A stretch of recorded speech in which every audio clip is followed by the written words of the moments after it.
राहुरी पोटनिवडणुकीच्या पार्श्वभूमीवर राजकीय वातावरण तापलेलं असताना भाजपाचे अधिकृत उमेदवार अक्षय कर्डिले यांचा प्रचार मात्र मोठ्या जोरात सुरू आहे.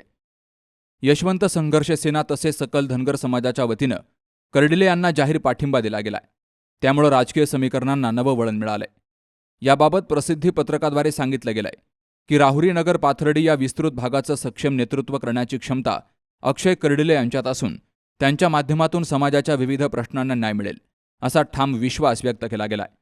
समाजाच्या विकासासाठी, न्याय हक्कांसाठी आणि प्रलंबित प्रश्न सोडवण्यासाठी कर्डिले हेच योग्य नेतृत्व ठरतील असं मतही मांडलं गेलंय. यशवंत संघर्ष सेना आणि सकल धनगर समाजाच्या या ठाम भूमिकेमुळे कर्डिले यांच्या प्रचाराला अधिक धार आली असून गावागावातून त्यांना वाढता प्रतिसाद मिळतोय.